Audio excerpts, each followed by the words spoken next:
오늘 이제 개척을 앞두고 또 우리 박정식 목사님 가정에서 이렇게 함께 참여하게 돼서 대단히 감사를 드리고, 계속적으로 협력해서 우리 성기는 교회도 그리고 처음 교회도 함께 잘 부흥하는 은혜가 있기를 원하고, 하나님께서 함께 하시기를 주님의 이름으로 축복합니다. 시카고 퍼시픽 가든 선교회라는 그런 선교단체가 있었습니다. 그 선교단체는 시카고에 있는 가난한 노숙인들을 위한 아주 효과적으로 돌본다는 그런 평가를 받는 단체였습니다. 1897년 어느 추운 겨울날이었습니다. 이 선교회 건물에서 예배가 진행되어지고 있었는데, 그때 찬송가를 인도하는 해리 몰로가 그런 사람이 있었습니다. 그런데 그 사람은 원래 전직이 무엇이었느냐면 위조 지폐를 만들어서 유통시키는 사람이었는데, 그가 회심한 후에 그리스도를 위하여서 일하는 사람이 되었습니다. 그가 앞에서 찬송가를 인도하는 중에 어떤 술 취한 젊은이가 안내를 받아 자리에 앉게 되었습니다. 몰로는 찬송가를 부르기를 중지하고 큰 소리로 이 젊은 영혼을 구원해 달라고 기도했습니다. 그 후 그 젊은이는 고개를 들고 열심히 설교와 간증을 들었습니다. 그 젊은이의 이름이 멜 트로트였습니다. 그 트로트는 19살 때부터 술을 마시기 시작하였는데, 그가 술을 마시는 것은 통제불능이었습니다. 그의 직장 업무에도 많은 영향을 미쳐서 들어가는 직장마다 얼마 가지 못해서 쫓겨나기 일쑤였습니다. 그는 생활 환경을 바꾸어 보겠다고 일찍이 결혼을 하였습니다. 하지만 술을 사기 위해서는 집에 있는 어떤 물건도 다 내다 파는 것이었습니다. 그의 아내가 아기를 낳은 다음에도 그의 행동은 바뀌어지지 않았습니다. 어느 날 친구들과 열흘 동안 술 파티를 하고 집으로 돌아왔는데, 그의 아기가 엄마 품속에서 죽어 있는 것을 그는 목격하게 된 것입니다. 자기 아기를 죽게 했다는 자책감에 그는 너무 괴로운 나머지 자살을 결심하였습니다. 그때 그의 아내는 아기를 내려놓고 남편을 끌어안고 기도를 했습니다. 그의 기도를 들으면서 다시는 술을 입에 대지 않겠다고 결심을 하였지만, 아기 장례를 마치고 집에 들어오는 길에 자신의 손에 술병이 들려있는 모습을 보고 자책을 합니다. 더 이상 자신은 살아갈 가치가 없는 사람이라고 생각하게 되었습니다. 그리고 1897년 1월 19일 그는 물에 빠져 죽겠다고 미시간 호수로 걸어가고 있었습니다. 그때 누군가가 그의 팔을 끌어서 건물 2층으로 들어갔고, 그곳이 바로 시카고 퍼시픽 가든 선교회 예배 현장이었습니다. 그때가 몰로가 막 찬양 인도를 시작할 무렵이었습니다. 예배가 마쳐지고 난 후에 몰로는 예수님이 당신을 사랑하십니다, 마음을 열고 그분을 영접하십시오라고 말했습니다. 예배가 진행되어지는 동안에 술이 서서히 깬 트로트는 몰로 앞에 무릎을 꿇고 적시로 그의 마음을 예수님께 드렸습니다. 오늘 본문에서 우리는 새로운 삶으로 출발하는 한 여인을 볼 수 있습니다. 삶의 의미도 없었고 소망도 없이 살아가던 한 여인. 그 여인이 우물가에서 예수님과 잠시 이야기를 나누고 물에 대한 의미를 듣고, 그리고 예배에 관하여서 질문을 하고 대화를 나누는 중에 그의 삶이 바뀌어졌습니다. 그것을 우리가 지난 시간에 살펴보았죠. 28절 말씀을 보시면 이 여인은 물동이를 버려두고 동네로 들어갔다라고 말씀을 합니다. 예수님과 대화를 나누는 중에, 예수님의 말씀을 듣는 중에 자신이 우물가에 왜 왔는지를 잊어버린 것이에요. 물을 기르러, 물을 떠러 우물가에 나왔지만은 그가 예수님을 만나서 대화를 나누는 중에 너무 기쁜 나머지 그가 들고 왔던 물동이를 생각도 나지 않는 것은, 그것을 버려두고 동네로 쫓아 들어간 것입니다. 요즘이야 그런 물그릇, 물대야 천양마트에 가서 하나 사면 됩니다. 근데 2000년 전에 그 물동이는 어쩌면 그 가족의 생계가 달려있는 물통이라고도 할 수 있어요. 왜냐하면 그거 없으면 물도로 못 오거든요. 새로 사기에도 힘들고. 그것을 생각해 보면은 이 여인이 물동이를 버려두어도 좋을 만큼 예수님을 만나는 것이 너무나도 기뻤다는 것입니다. 그뿐만 아니라 그녀는 이 예수님을 만나고 난 다음에 그 기쁨을 혼자서 주체할 수가 없어서 동네로 쫓아 들어간 것입니다. 조금 전까지 그녀의 정체성은 무엇이었습니까? 동네 사람들하고 마주치면 안 되는 거예요. 동네 사람들하고 마주치면 안 되기 때문에 그는 어떻게 했습니까? 다른 사람들이 물들어 오는 그 아침 시간, 저녁 시간을 피해서 한낮에 낮 12시에 물을 들어 그곳에 나온 것이죠. 동네 사람들과 말하는 것은 둘째고 얼굴 마주치는 것조차 부담스러웠던 이 여인이 갑자기 예수님과 말씀을 나누더니만은 동네로 쫓아 들어가서 온 동네방네 소리를 지르면서 사람들을 불러내는 것입니다. 이 여인은 예수님과 말씀을 나누는 중에 자신이 부끄러운 존재라는 것을, 자신 스스로 부끄럽게 생각했던 자신의 과거의 삶을 잊어버린 것입니다. 그의 인생의 주인이 될 만한 메시아를 만난 다음에 그의 지나간 삶과 지금 단절되어지는 모습을 우리는 오늘 본문을 통해서 확인할 수 있는 것입니다.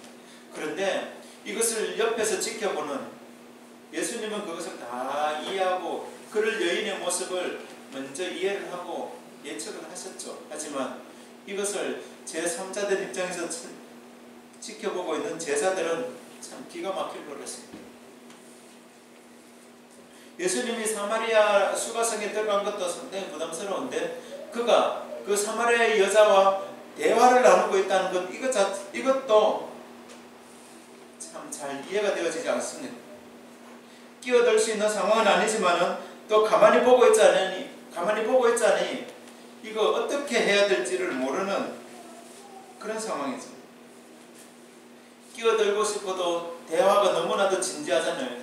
예배가 무엇입니까? 예루살렘이 어떻습니까? 그리심산이 어떻습니까? 이런 질문을 지금 계속하고 있는데 너무나도 진지한 신학적인 질문이고 또 가만히 있자니 이거 옆에서 보는 사람들이 있는데 유대인하고 이 사마리아 사람하고 여기 옆에서 이야기를 하고 있다. 참 곤란합니다. 그리고 그러는 중에 이제 여인은 너무나도 기뻐서 동네로 사람들을 부르러 쫓아 들어갔고 그 사이에 제자들이 예수님께 먹을 것을 드리면서 예수님께 왔습니다. 이때 예수님은 앞의 상황을 제자들과 이제 대화를 나누시면서 그 상황을 이제 정리를 하게 되는 거죠. 4장 4절 말씀에서 예수님께서 사마리아 지방을 통과해야 되는 이유가 있다라고 말씀을 하셨죠. 그죠? 예수님께서 어떠한 목적을 가지고 사마리아로 돌아오셨는데 그것은 이제 우리가 오늘 본문에서 이제 결론이 나잖아요. 이 한 많고 인생의 굴곡이 많은 이 여인을 만나서 그를 구원시키기 위한, 그리고 좀 더 나아가면 이 사마리아 성에도 구원의 큰 기쁨의 소식을 알려주기 위한 그것을 지금 그 목적을 가지고 예수님께서 이곳에 오셨고 그리고 대화를 나누는 중에 그 여인을 구원하였고 그리고 그 사마리아 성에 많은 사람들이 예수님 앞으로 나오는 일들이 벌어지게 된 것입니다. 예수님은 그것에 관해서 오늘 본문에서 말씀하고 있는 것입니다. 먼저 34절 말씀을 보시겠습니다. 34절 말씀에 예수께서 이르시되 나의 양식은 나를 보내신 이의 뜻을 행하며 그의 일을 온전히 이루는 이것이니라. 예수님을 위하여서 또 제자들은 자신들을 위하여서 양식을 구하러 그 사마리아 성 안으로 들어가서 양식을 구하고 있었는데 예수님께서 뜬금없이 또 하시는 말씀이 나의 양식은 나를 보내신 이의 뜻을 행하며 그의 일을 온전히 이루는 이것이다 라고 말씀을 하시겠습니다. 제자들은 잘 이해할 수 없지만 예수님은 분명한 목적이 있었습니다. 하나님의 뜻을 이루는 것, 그것이 바로 주님의 양식이었죠.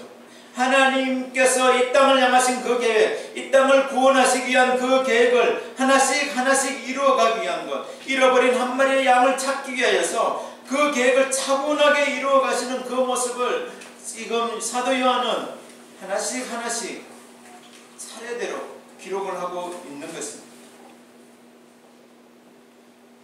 이유가 어디에 있습니까? 이것을 통하여서 예수께서 그리스도이심을 누구든지 믿도록 하는 거예요. 사마리아 사람이 유대인과 접촉하고 유대인이 사마리아 사람과 접촉하는 건 관습을 깨는 거잖아요. 그리고 유대인들의 생각에 메시아가 오시는데 그 메시아는 우리들만의 메시아라고 생각을 하고 있어요.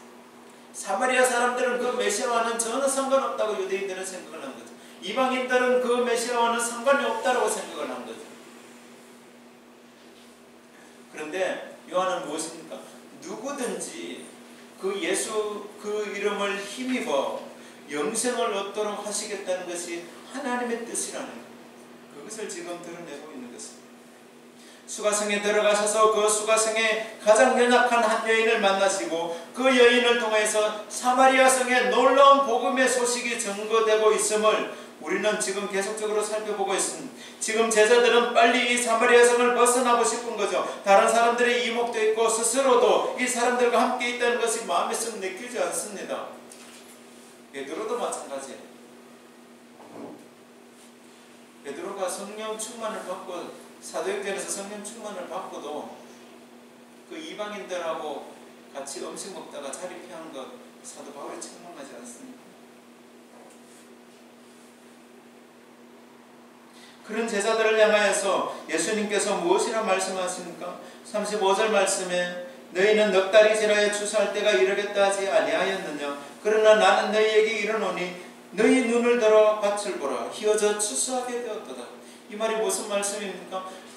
제자들은 지금 사마리아 성에 대해서 아무런 관심이 없어요. 그곳에 메시아 주님이 들어가셔야 될 이유도 지금 왜 오셨는지 이유도 잘 모르고 있는 그런 상황인데, 주님은 분명한 목적을 가지고 오셨죠. 그 성에 구원의 기쁜 소식을 전하기 위하여서, 그리고 그 영혼들을 추수하기 위하여서, 여기서 지금 말씀하고 있는 것은 추수하기 위하여서. 이 사마리아 땅 가운데 추수할 곡식이 많이 있다는 것입니다. 어느 누가 사마리아 땅을 보면서 그곳에 말씀을 전해야 되겠다고 생각을 했겠습니까? 그러나 예수님은 그 사마리아 성을 보시면서 그 추수할 곡식들을 빨리 거두어 드려야 된다라고 말씀하고 계신 것입니다. 사람의 눈으로 보는 그 땅과 영적인 안목으로 바라보는 그 땅은 완전히 질적으로 다른 땅이라는 것이죠. 그곳은 가망이 없다. 그래서 그곳에서 복음을 전하는 것은 별로 의미가 없다라고 생각하는 그곳을 주님은 바라보시면서 희어져 추수할 곡식이 많도다. 그 음성을, 그런 주님의 음성을 오늘 이 시간 저와 여러분이 들을 수 있기를 주님의 이름으로 축복합니다. 사람들은 별로 주목하지 않습니다. 그래도 어느 정도 가능성이 있어야 그것을 바라보고 그것에 투자하기라도 합니다. 그러나 주님은 그 가능성이 전혀 보이지 않는 척박한 땅으로 들어가셔서 아직 심지도 않은 그 땅을 바라보시면서 추수할 곡식이 많도다 외치시는 그 모습을 우리가 깊이 묵상할 수 있는 오늘 이 시간 되기를 원합니다. 전혀 아닌 것 같은 그 상황을 우리가 주님의 마음으로 보면은 새로운 길이 열려지는 것입니다. 버림받은 땅. 그렇기 때문에 그 땅에 사는 사람들과 만나는 것조차 부정하다고 생각했던 그 땅. 하지만 하나님은 그 땅을 절대 포기하지 않으셨습니다. 그 땅이 회복되기를 바라는 것이 바로 하나님의 마음이고 또 예수 그리스도의 마음이고 오늘 우리의 마음이 되어야 될 줄로 믿습니다. 지금 우리는 교회를 시작하면서 어떤 긍정적인 가능성과 함께 부정적인 것도 이제 눈에 보이기 시작했습니다.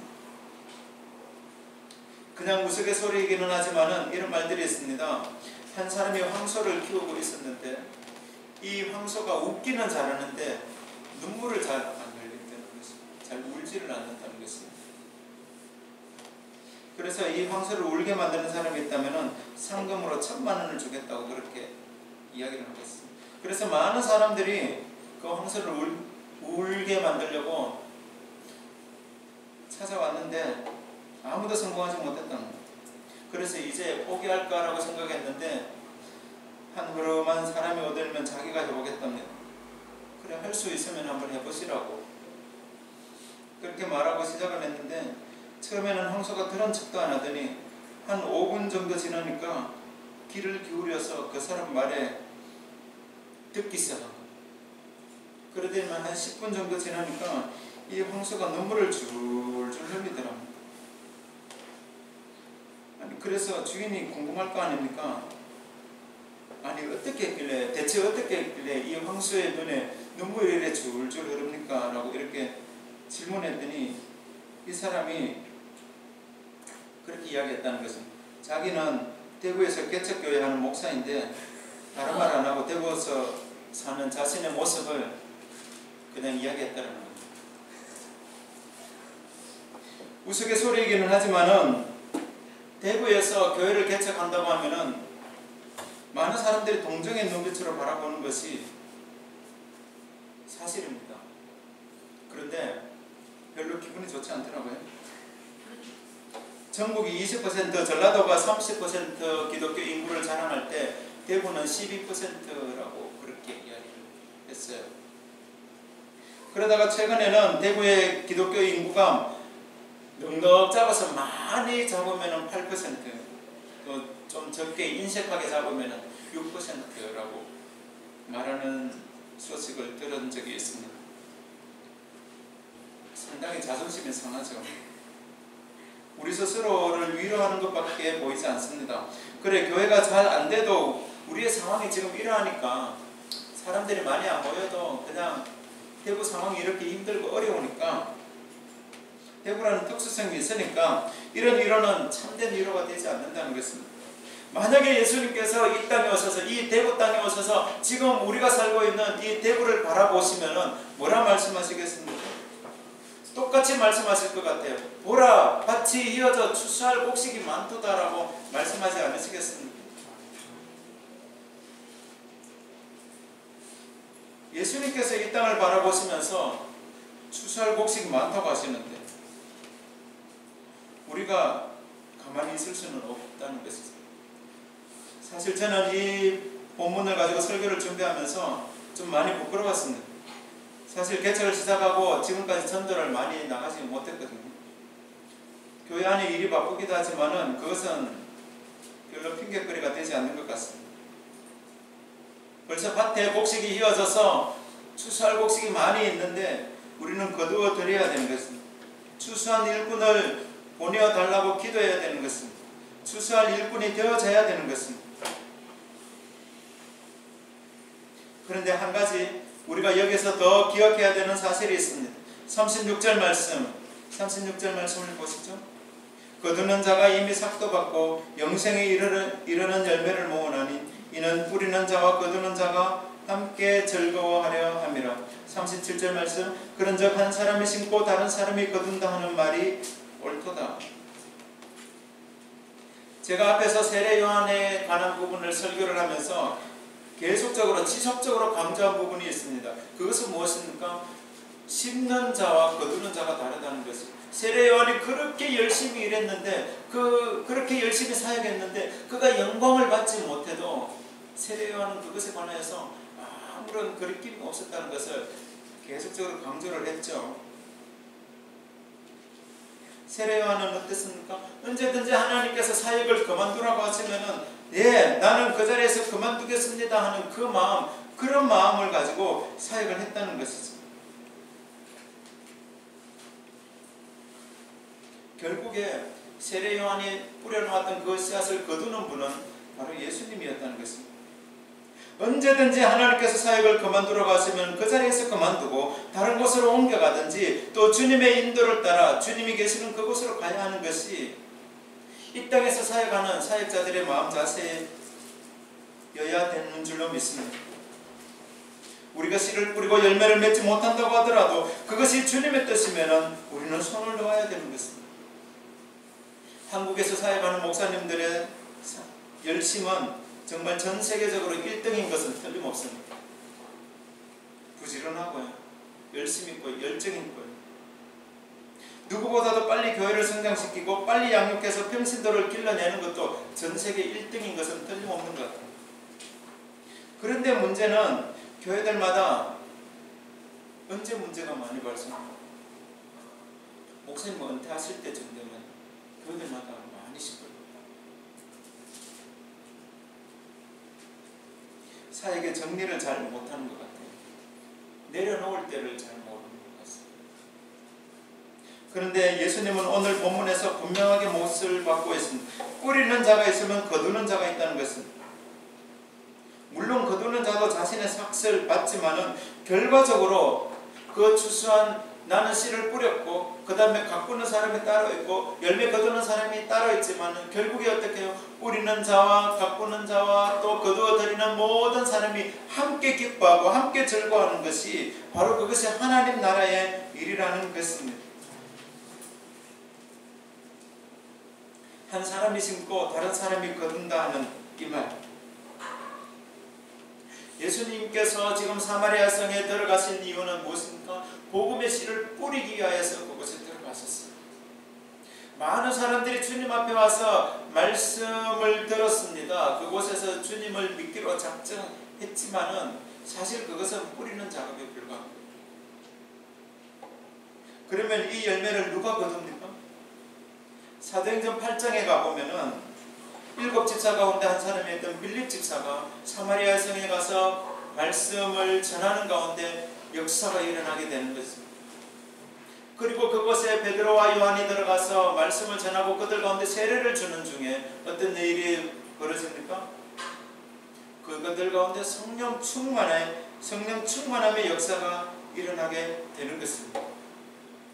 예수님은 이 한 많은 한 여인을 만나고 복음을 심기만 했습니다. 이 여인에게 지금 복음을 심었어요. 그런데 이 여인이 자신의 물동이를 버려두고 동네에 들어가서 사람을 데리고 나온 것입니다. 그리고 그 나온 사람들이 예수님의 말씀을 듣는 중에 그들의 마음에 심령의 변화가 일어난 것입니다. 42절 말씀에 뭐라 그럽니까? 그 여자에게 이르되 우리가 믿는 것은 내 말로 인함이 아니니 이는 우리가 친히 듣고 그가 참으로 세상의 구주신 줄 알미라 하였더라.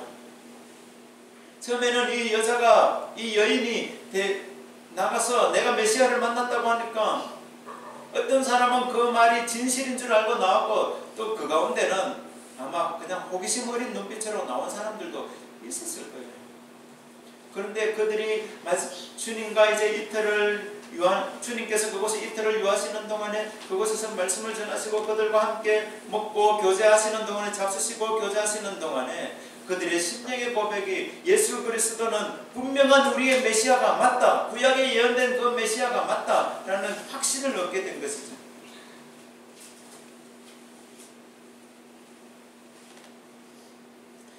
하나님은 하나님의 일들을 스스로 만들어 가시는 분이십니다. 이 여인이 그들을 데리고 온 것, 이거 우리가 절대로 무시하면 안 되죠. 분명한 것은 이 여인으로 인해서 그 수가성에 엄청난 변화가 일어난 것은 확실합니다.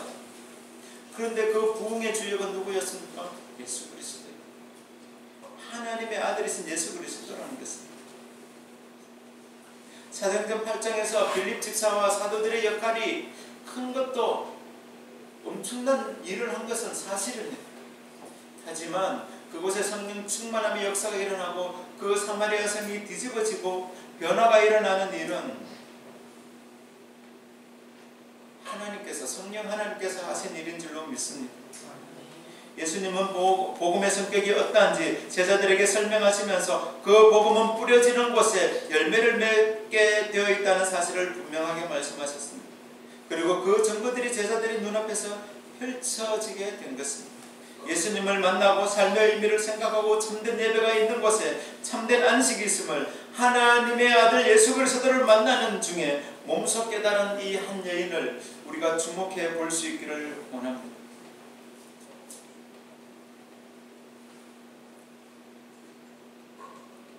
예수님과 함께 동행하였던 제자들조차도 그곳에서 어떠한 일이 있을지 모르는 거죠. 예수님께서 우물가에서 그 여인을 만나는 동안에도 제자들은 빨리 이곳을 자리를 떠났으면 좋겠다라고 생각은 하였지만은 그들 가운데 정말로 이들이 주님의 진실한 성도가 되기를 원한다는 그런 마음을 품지는 않았을 것입니다. 그랬던 제자들도 그 수가성에서 예수님을 믿는 역사가 일어나는 것을 경험하게 된 것입니다. 아마 이 경험 때문에 베드로와 요한이 그 사마리아 성에서 예수 믿는 사람들이 있다는 소식을 듣고 한 걸음에 달려가게 되지 않았나, 저는 그렇게 생각을 합니다. 아니면은 베드로 성격상 좀 많이 머뭇거렸을 거예요. 그렇잖아요. 요파에 가서 이방인을 만나라고 하니까 환상을 3번이나 보여주고 나서야 그가 이동하는 모습을 우리가 보지 않습니다. 그러나 예수님과 함께 했던 이 경험, 이 사마리아 성에 대한 경험이 있으니까 베드로하고 요한은 즉시로 그곳에 가서 그들에게 세례를 베풀고 그들 가운데 성령 충만함의 역사를 함께 경험하는 은혜가 있었다는 것이죠.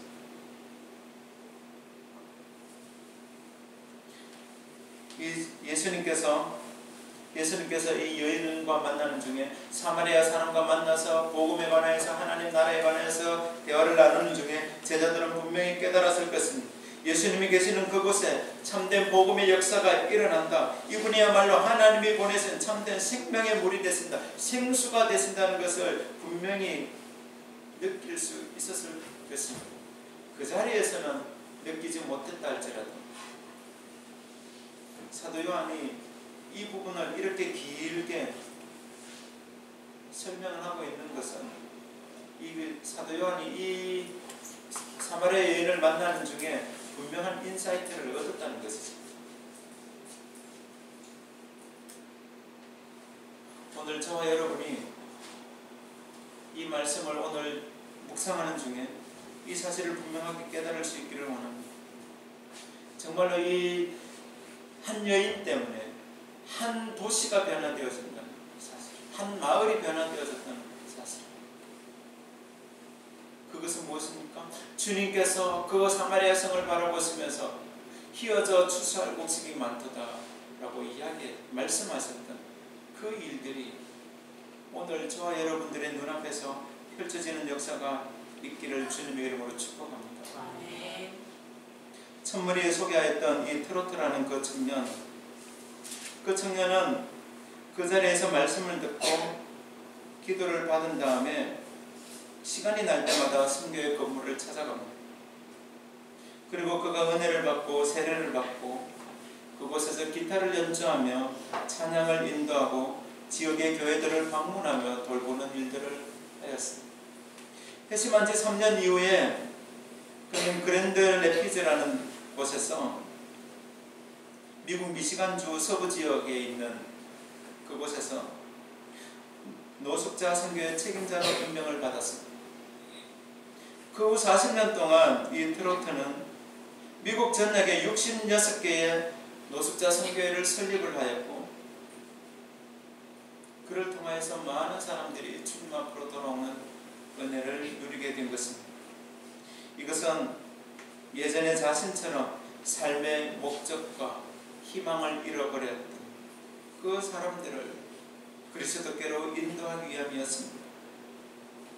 한 여인의 회심으로 말미암아 수가성이라는 그 동네에 큰 기쁨이 있었던 것처럼 이 트로트의 회심으로 말미암아 삶의 의미도 없고 목적도 모르고 하루하루 살아가는 것이 고역이었던 노숙자들에게 삶의 소망과 희망을 심어주게 되었던 것입니다. 이 모든 것이 하나님의 일이심을 믿으시기 바랍니다. 주님은 유대인들만의 주님이 아니죠. 예수 그리스도는 모든 인류의 예수 그리스도가 되시는 분이십니다. 그렇다면 하나님은 유대인들뿐만 아니라 모든 민족을 위하여서 함께 일하시는 분이신 줄로 믿습니다. 아멘. 우리는 그 일하시는 그 자리에 함께 참여한 믿음으로 기쁨으로 나아가는 저와 여러분이 되시기를 주님의 이름으로 축복합니다.